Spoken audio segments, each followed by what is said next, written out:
Hola, mis queridos hermanos, que la voluntad, la paz de nuestro Señor Jesucristo esté siempre contigo. Hoy quiero hablarte de Jacobo, un luchador tenaz que luchó por muchos años y toda su vida. Sabes, todos tenemos necesidad crucial hasta que compartimos en común. Nacimos para eso y no hay ninguna alegría duradera sin tenerlo. Es para el alma como el oxígeno para los pulmones y la proteína para el cuerpo. Es la única fuente de seguridad espiritual y salud psicológica, la base del amor propio y de la confianza. Cuando tenemos eso, nos volvemos atractivos y libres. Sin eso, somos voluntarios y nos llenamos de temor. Sin eso, es lo que otros más necesitan de nosotros y precisamente lo que no podemos darte en tanto no lo hayamos recibido. Cuando nuestros padres no lo hayan engendrado en nosotros porque ellos tampoco lo tenían, nos pasamos la vida pidiendo o tratando de obtenerlo de otros. Sin embargo, ningún ser humano puede estar satisfecho ni puede satisfacer nuestro deseo ansioso de tenerlo. Es la posesión más apreciable de la vida. ¿Cuál es esta posesión tan deseada, este poder dinámico? La bendición. Todos necesitamos ser y sentirnos bendecidos y a la vez convertirnos en comunicadores de bendiciones para otros. La palabra bendición es una de las que peor se usa y menos se entiende en todos los idiomas. Es mucho más que prosperidad o posesiones, éxito o realizaciones. Desde los tiempos bíblicos antiguos hasta hoy en día, la bendición de Dios es la seguridad de que pertenecemos, que se complace en nosotros y que nos ha separado como receptores de su infinito amor. El ser una persona bendecida es saber, sentir y disfrutar la afirmación y la seguridad del Señor, la aceptación y la aprobación de Dios. Es la experiencia de ser escogido, amado y valorado. Una persona bendecida puede decir, repitiendo las palabras de Karl Barth, Dios está conmigo.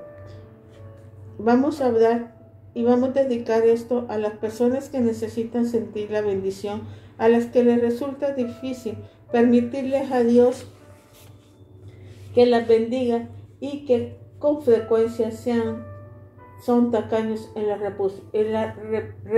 en su repartición de bendiciones a otros. Es para nosotros como para usted y yo la paradoja de la vida en que nos resistimos a lo que necesitamos y más deseamos. Hay muchas personas que se sienten desprovistos de las dimensiones más profundas de lo que significa ser bendecido. Hay algo en nosotros que ha cerrado el cuerno de la abundancia de la bendición de Dios. Muchos tienen talentos, oportunidades y éxito material. Sienten todavía que no están siendo bendecidos. ¿Por qué es esto así? El síndrome misterioso de la vida consiste en que no nos sentimos bendecidos y negamos estar recibiendo bendición. Si los padres y otras personas importantes durante nuestros años de crecimiento retuvieron las bendiciones, negándonos la afirmación, la aprobación y la seguridad de que éramos seres especiales, nos resulta muy difícil permitirle a Dios que nos bendiga. Esta es la razón por la que tantas personas que comprenden intelectualmente la fe y tienen una creencia firme en Dios no sienten su amor por ella ni tienen una relación íntima y personal con Él. Si la bendición de la afirmación se ha negado desde el punto de vista humano, será muy difícil recibirla cuando venga de Dios. Mi teoría es que las personas que se sienten poco bendecidas desarrollan un carácter muy obstinado. Cuando menos bendecida se sienta una persona, tanto más desarrollarán, sin darse cuenta ellos, el deseo de seguir teniendo el control de las cosas. Las personas con bendiciones son exactamente lo opuesto. La persona que se siente afirmada, amada, son flexibles, receptivas y llenas de buena voluntad. Pero las no bendecidas se convierten en testarudas, se esfuerzan en obtener bendiciones de otros, expresan en la forma de aprobación y estima, pero con frecuencia oponen resistencia y por lo común ponen en tela de juicio los inicios de la bendición de las personas y sobre todo de Dios. El esforzarse y oponer resistencia se convierte en tácticas de supervivencia.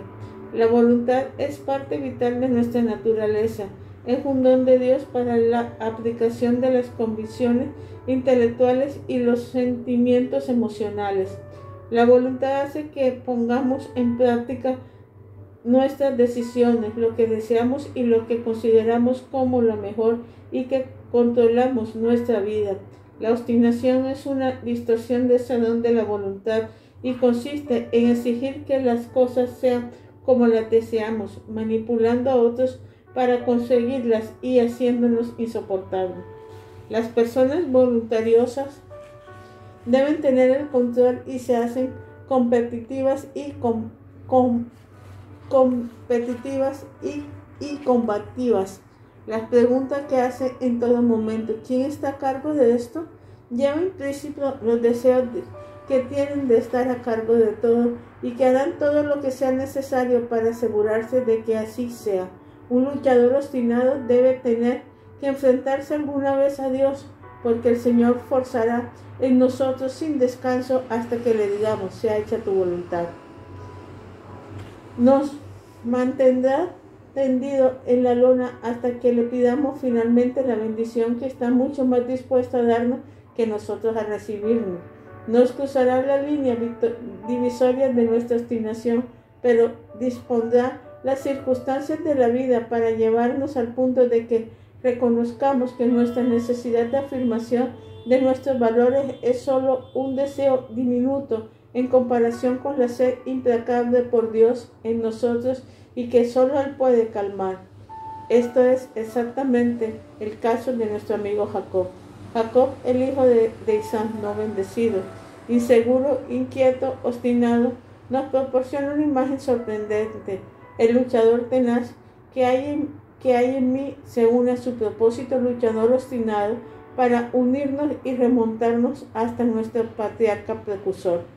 La Biblia es muy clara al recibir los esfuerzos de Jacob para recibir la bendición, y es bueno que sea así, porque un estudio a fondo de esos hombres nos ayuda a identificar nuestro propio esfuerzo y a ver lo que Dios puede hacer con ellos.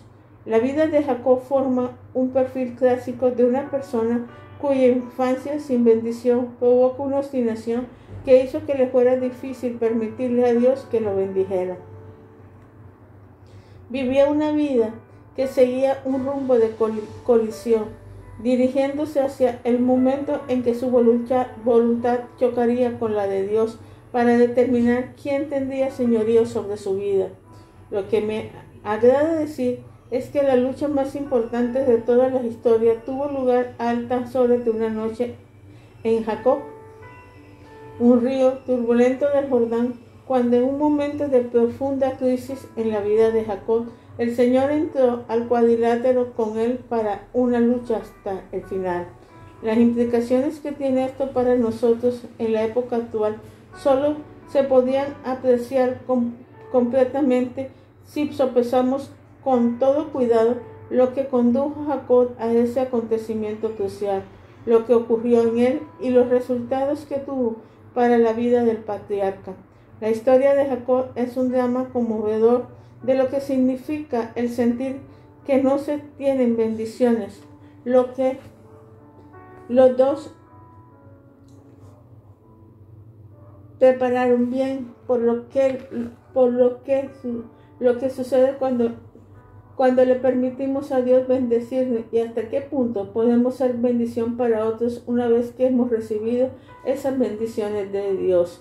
Jacob y su hermano gemelo Esaú eran hijos de Isaac, el hijo de Abraham y su esposa Rebeca. Esaú fue el primero en nacer y Jacob el segundo, pero con solo unos segundos de diferencia, porque Jacob salió del vientre de su madre sujetando en su mano el talón de Esaú.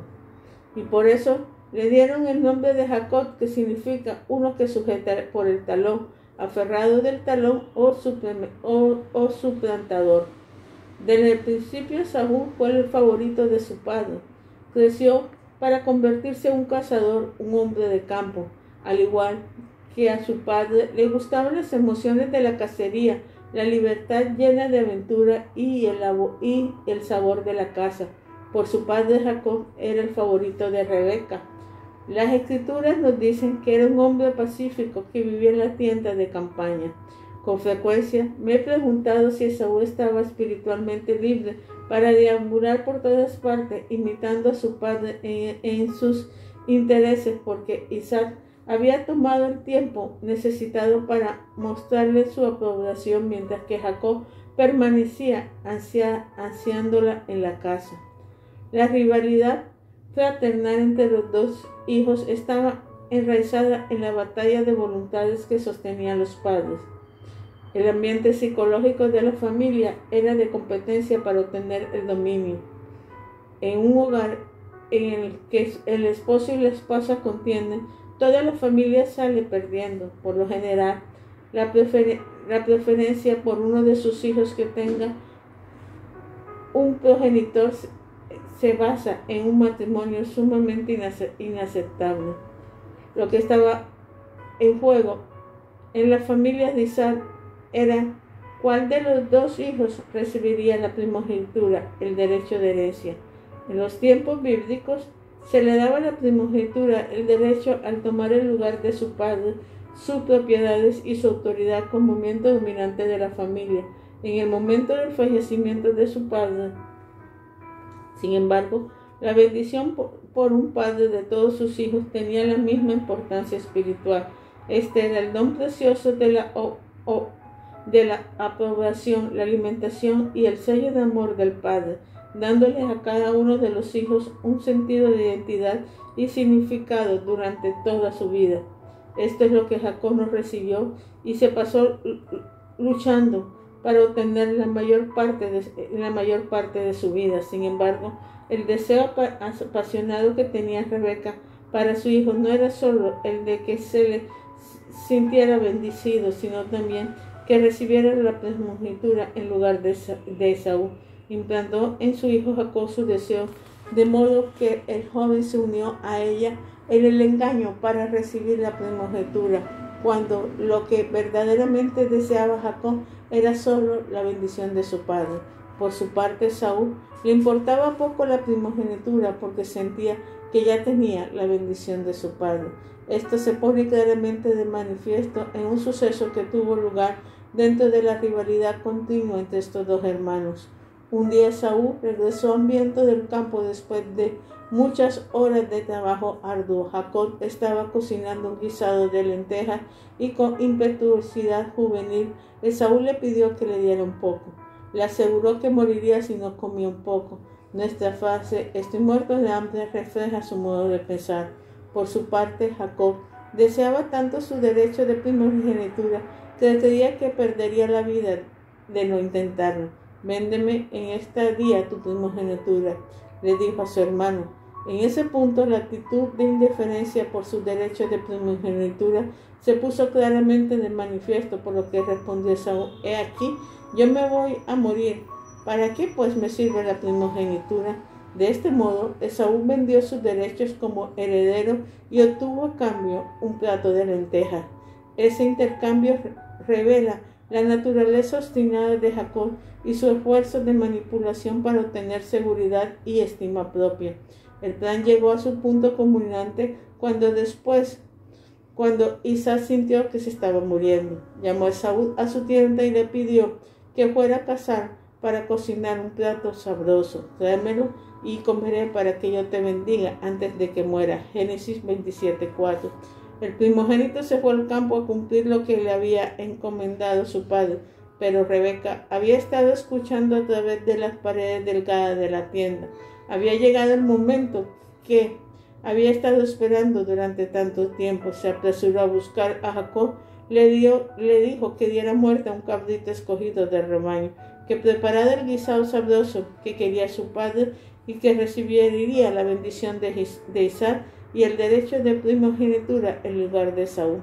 Jacob se resistió a eso.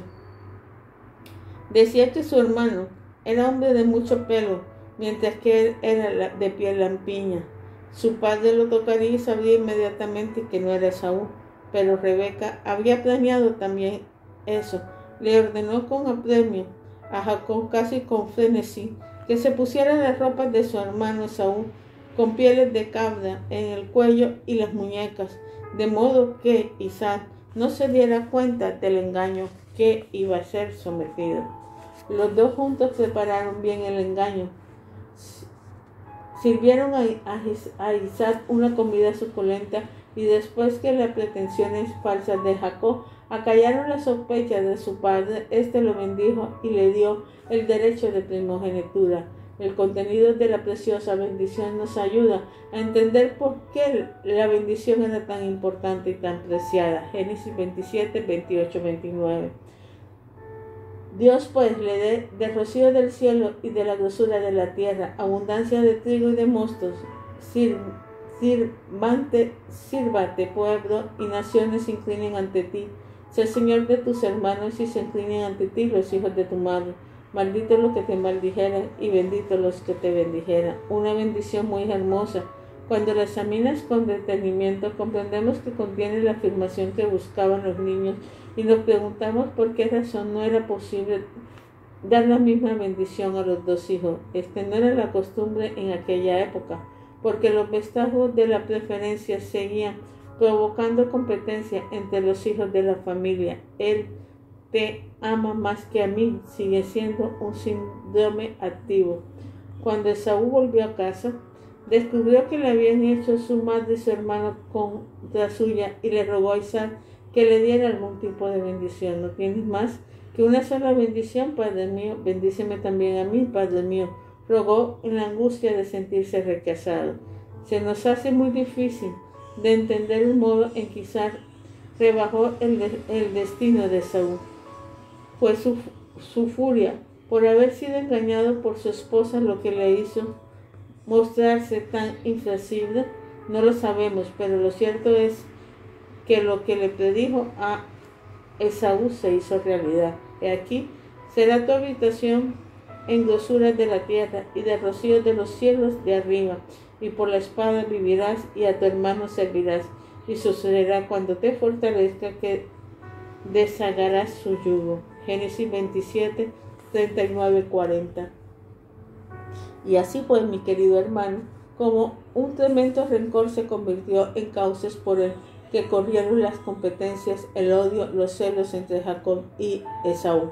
Este último incluso planeó matar a su hermano en cuando muriera Isaac.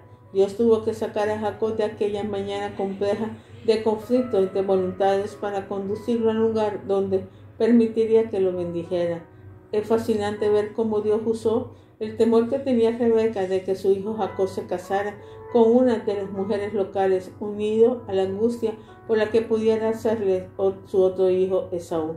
Su idea, o fue realmente idea de ella, yo creo que no, fue la de enviar a Jacob a su tío Labán, hermano de ella. Aparentemente logró convencer a Isaac de su plan, porque el hombre mandó a Jacob con su bendición a Padán, donde vivía Labán. En la mayoría de las decisiones como esta en el Antiguo Testamento, lo que parece ser una lesión humana lógica es en realidad el producto de un plan de Dios. Jacob se puso en camino hasta la tierra de Labán, sintiéndose tal vez poco bendecido como siempre, además de vencido y amargado. Aunque Isaac lo había bendecido, sabía que se trataba de una bendición hurtada que no había satisfecho su necesidad de afirmación. Al igual que cualquier otro amor que se obtiene de otra persona de modo forzado, deja vacíos tanto en que le da como el que lo recibe. Jacob se vio lanzado a su edad adulta sin haber sentido la complacencia de su padre en él por sí mismo, y dándose cuenta de que había sido un simple peón en las manos de su madre para que la jugarreta desesperada que le había hecho a Isaac su padre. Se fue de su casa sin la alimentación de los nutrientes cruciales de carácter que producen autoestima y confianza en uno mismo. Lo único que tenía era el recuerdo de lo que le había hecho a Esaú y lo que sus dos progenitores habían dejado de hacer para asegurar su seguridad interior. El resultado fue un hombre astuto y manipulador, endurecido en su determinación de vivir de conformidad con sus propios planes y en forma engañosa. Se convirtió en el tipo de persona que piensa que solo hay que hacer, tendré que hacerlo yo mismo. Un hombre independiente que se hacía cargo de todas las situaciones. Es seguro que Isaac y Rebeca le hablaron del Dios de Abraham, su abuelo, y de todas las promesas que le correspondían como descendiente de Abraham. Pero el acondicionamiento psicológico de la familia era una contracción violentada, que hacía que Jacob resultara muy difícil de confiar en alguien. Creía intelectualmente en Dios, pero su corazón insensible y carente de bendición estaba endurecido. Las heridas del alma de Jacob estaban ya cubiertas por los tejidos cicatrizados de la obstinación más determinada. Desde muchas personas de todas las generaciones han sufrido ese mismo mal. El síndrome de Jacob en algunos resulta evidente, mientras que en otros permanecen cuidadosamente ocultos, aunque se pone de manifiesto en forma muy sutil. En algunos se presenta bajo el disfraz de las actitudes desafiantes de reto. No me siento sorprendido en absoluto cuando en un momento sin claridad, llenas de intimidad, algunas personas aparentemente llenas de confianza y seguridad en sí mismas me confiesan que se vieron privadas de la afirmación paterna durante su infancia o sufrir rechazo de otros cuando se encontraban en pleno desarrollo. Esto sucede para dar un esfuerzo suficiente para obtener la aprobación que dura toda la vida. Los padres, la familia, los héroes y las heroínas de los años impresionables de nuestro crecimiento tienen el poder de dar o de quitar la bendición de la afirmación. Cuando se recibe o queda sin expresarse en forma involuntaria debido a la inseguridad carente de bendición del donador potencial, llegaremos a la edad adulta con una dualidad adquirida en nuestro interior, con una superficie pulida que se apoya en una voluntad fuerte y ardiente deseo interno de obtener aprobación y consuelo. Avanzamos a la vida en busca de una figura paterna, materna, fraternal, sustituta o alguna autoridad que nos diga finalmente que valemos algo o somos alguien.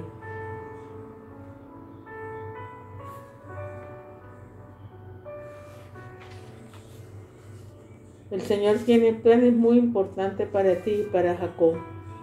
Y cuando logró apartarlo de la aceptación mediatizada de Isaac y el vicio de la dominación de Rebeca, comenzó a moldear al hombre que deseaba que fuera.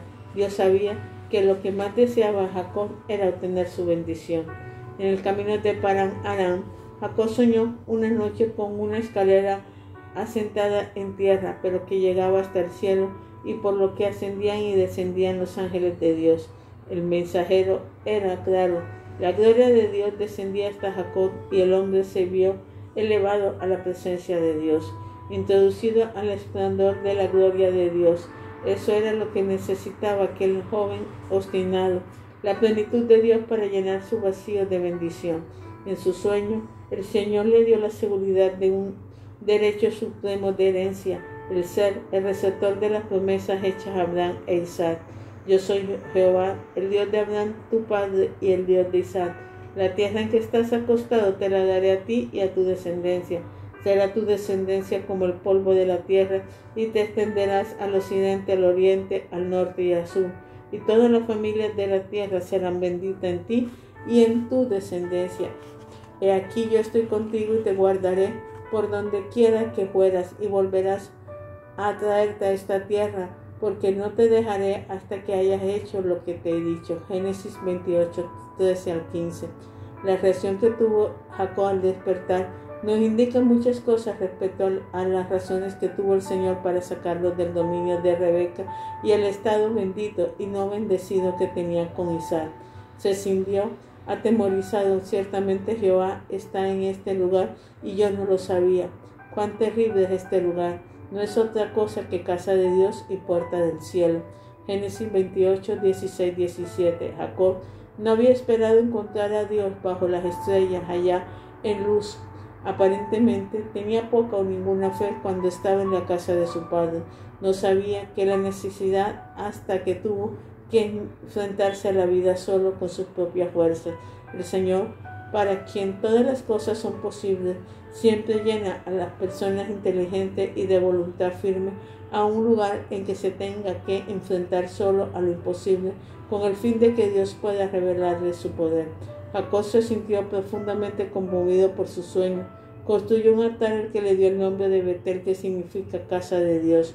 Cuando reflexionó en la promesa sorprendente que la había hecho Dios, hizo la promesa de dar la 10ª parte de todo lo que el Señor le diera a él. Segundamente recibió la idea del diezmo de Abraham por mediación de su padre Jacob, de su padre Isaac. Jacob estaba sintiendo los primeros efectos de lo que significaba ser bendecido.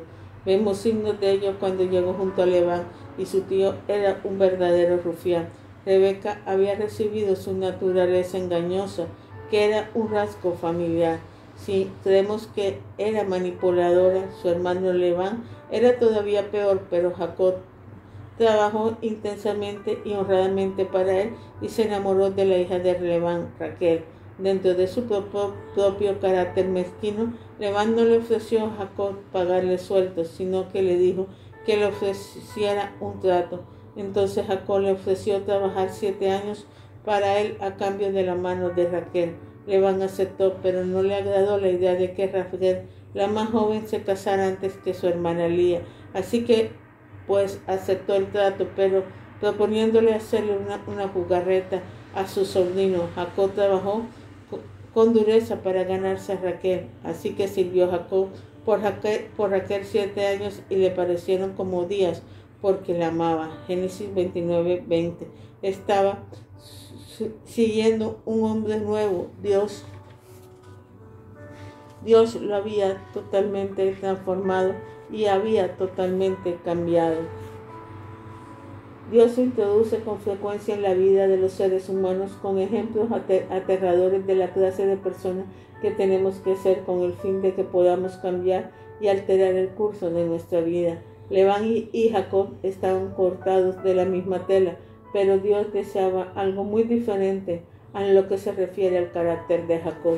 Cuando transcurrieron los 7 años, Jacob pidió a su amada Raquel. Labán ofreció una fiesta de matrimonio y ya tenía preparado y maquinado lo que iba a hacer. Envió a Lía a la tienda de Jacob en lugar de Raquel. La bebida durante la fiesta debió ser más que suficiente para embotar el entendimiento de Jacob, porque no supo hasta que llegó la mañana que había consumado el matrimonio con Lía y no con Raquel. Era una extraña ironía, era reminiscencia del engaño que había hecho víctima a su padre, casi ciego, cuando fingió ser su hermano para obtener la primogenitura. La vida tiene estas paradojas bastante costosas, mi querido hermano. Jacob se enfurece. Labán, el rufián, había logrado engañar a Jacob, el manipulador. Entonces persuadió a su sobrino de que trabajara otros 7 años para él antes de que pudiera casarse con Raquel, y trabajó 7 años para conservar y otros 7 años más. Esos 13 años fueron prósperos y productivos, pero no dejaron de ofrecer conflicto entre las mujeres de su vida. Raquel y Lía se disputaban constantemente el amor de Jacob, y esto resultó en perspectiva duro para Raquel, porque fue estéril durante los primeros años de su matrimonio, mientras Lía le dio a su esposo 6 hijos y una hija. Esto impulsó a Raquel a tener 2 hijos por medio de su sierva, que entregó a Jacob para no verse superada por Lía. En una época en la que dejó temporalmente de tener hijos, le dio también una de sus siervas a Jacob para que tuviera otros 2 hijos. Eso hace un total de 10 hijos. Finalmente nace José de Raquel y se convirtió en el hijo predilecto de su padre.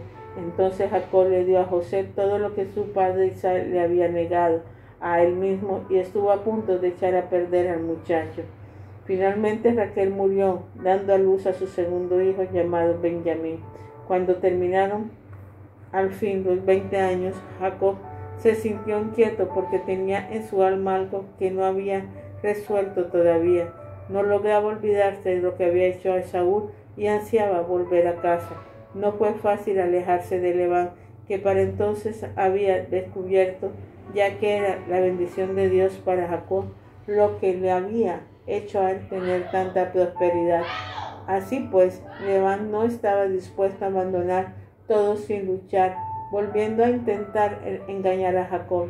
Habían acordado que tomarían todas las ovejas manchadas y salpicadas de color y todos los corderos negros y las cabras manchadas y salpicadas. Entonces Labán, siempre de acuerdo con su propio carácter, organizó otra treta para engañar a su sobrino. Tomó todas las ovejas y las cabras que había aceptado que eran de Jacob y las ocultó a 3 días de camino de distancia. De ese modo Jacob tuvo que recomenzar todo, pero esta vez con algo más que su astucia contra la de Labán. El Señor estaba con él y Jacob lo sabía.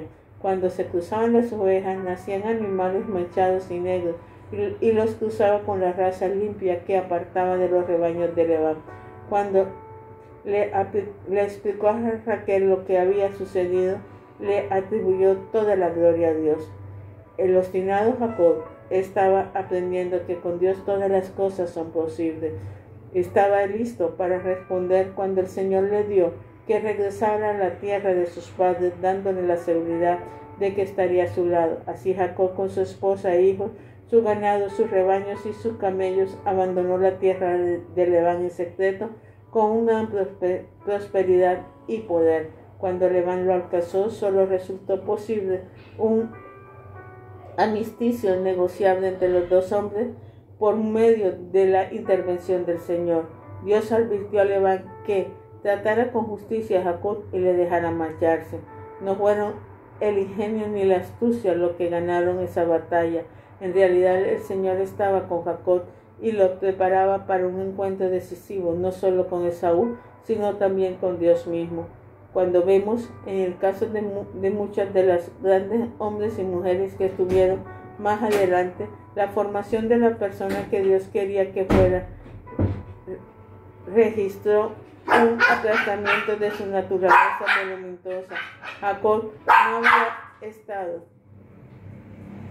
listo para lo que Dios había preparado para él durante su viaje de regreso a casa, si no hubiera soportado muchas pruebas, viéndose obligado a comprender que era el Señor quien había hecho posible sus triunfos y no su propio valor, su astucia o sus artimañas. Una vez liberado de Labán, Jacob podía dedicarse a la tarea que le esperaba y le infundía temor. El pánico que sentía al pasar que iba a reunirse con su hermano se bastó en el acuerdo de que le había hecho a Esaú y a todos los recuerdos que tenía de su familia, de su falta de bendición durante su infancia. El viejo manipulador volvió a salir a la superficie. Momentáneamente regresó a sus antiguos métodos.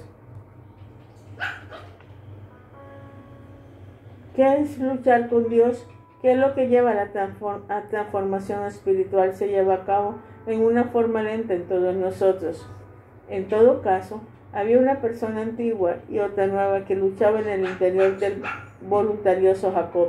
La forma elaborada en que preparó un regalo espectacular para Esaú indica que Jacob seguía dependiendo más de sus propias manipulaciones que de Dios.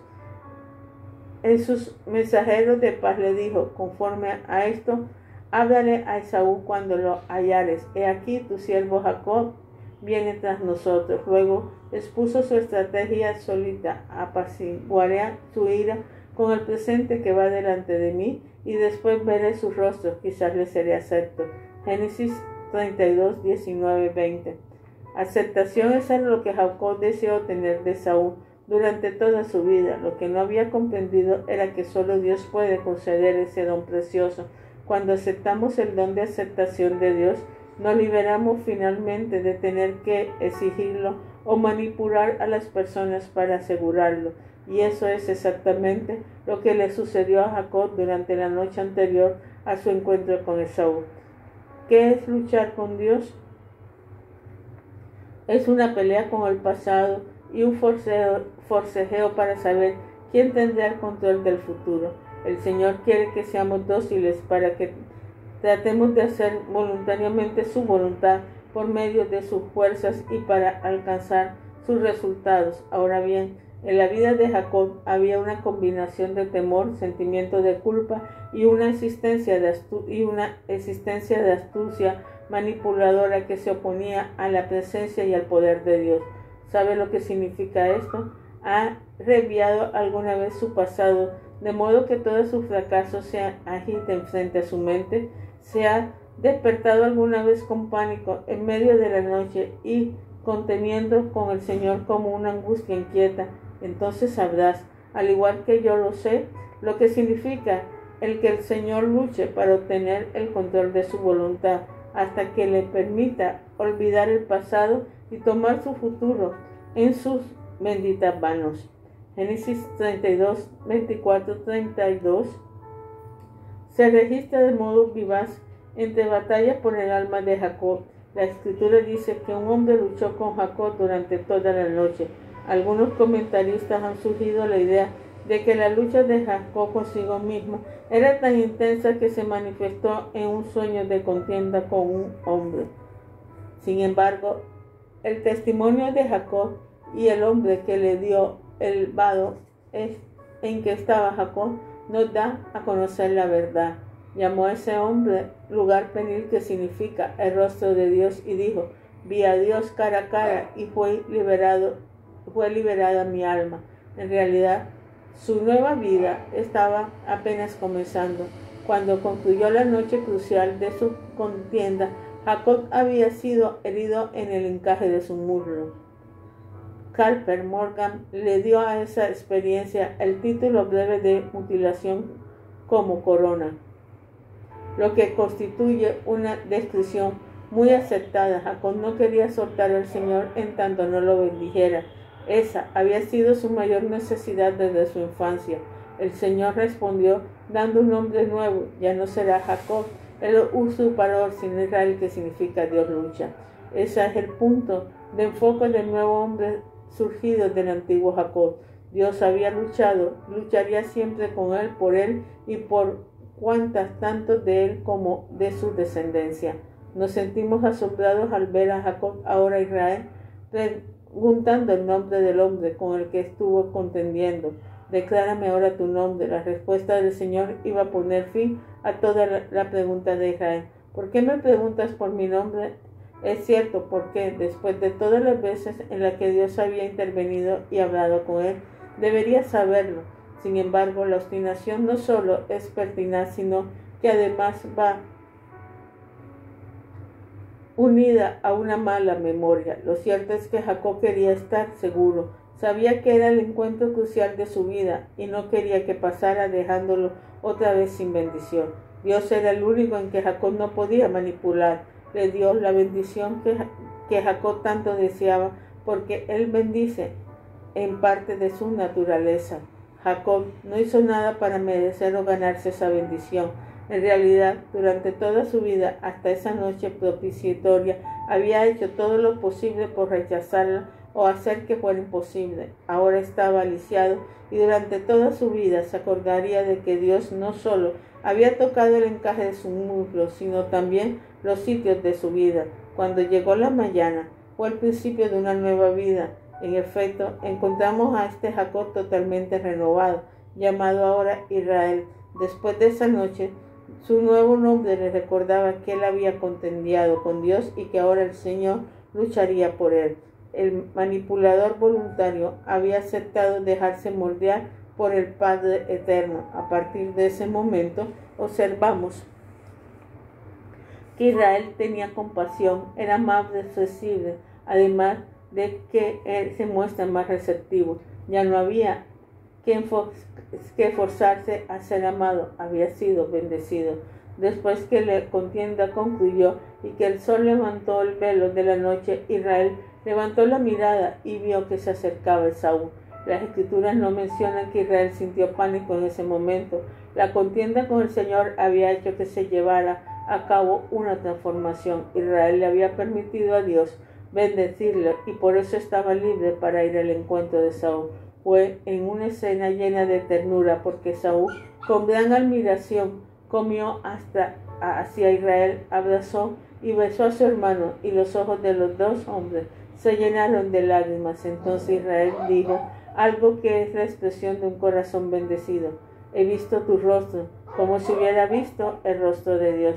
¿Qué significado tiene esto para nosotros? Hay tres cosas que quiero que sepas y que quiero que recargues. En primer lugar, todos los esfuerzos que hagamos para ganarnos la bendición de otro no podrán nunca hacer que se llene el hueco inmenso que hay en nuestro interior y que solo el Señor puede calmar, porque solo lo afirma Dios puede dar la seguridad duradera. El Dios que contendió con Jacob y lo transformó en Israel es el único que vino a bendecir al mundo en Jesucristo. Vivió en Señor, murió y resucitó y regresó a Pentecostés en la forma del Espíritu Santo con poder para hacer que formamos parte del nuevo Israel, un pueblo bendecido, amado y perdonado del Señor. La segunda que Jacob nos enseña es que si persistimos, Dios nos da un nuevo nombre que describe a la nueva persona que deseas que seamos. ¿Qué carácter es lo opuesto a lo que era usted antes de permitir a que el Señor lo bendijera? Si todavía tiene por delante la larga noche de contienda con Dios, imagínese a la persona que desearía ser si estuviera totalmente seguro de la afirmación y la aceptación de Dios. Luego, permítele al Señor darte un nuevo nombre. Para mí, un nombre cuyas incertidumbres infantiles hicieron que se desarrollara en él la determinación obstinada de triunfar por medio de la manipulación y los esfuerzos humanos. Mi nuevo nombre sería Lord, el intercesor afirmado. Ya no necesito permanecer a la defensiva. ¿Y qué me dices tú? Finalmente, una persona afirmada se convierte en afirmadora, rompe el ciclo humano del amor atesorado y nos convertimos en amadores sin limitaciones de los no bendecidos de este mundo.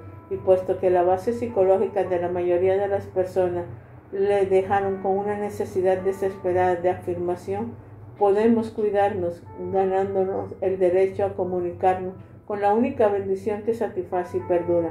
He aquí un inventario para determinar qué punto le has permitido que Dios te bendiga. Primero, tienes un sentimiento profundo y permanente de que Dios te ama como persona muy especial. Segundo, has aceptado su don de amor liberador y de perdón en Cristo nuestro Señor. Tercero, estás seguro de que no hay nada que puedas hacer para que Dios deje de amarte.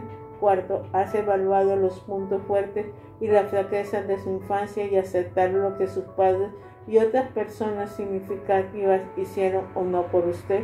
Quieres liberarte de su pasado y permitirle a Dios que le bendiga ahora y en el futuro.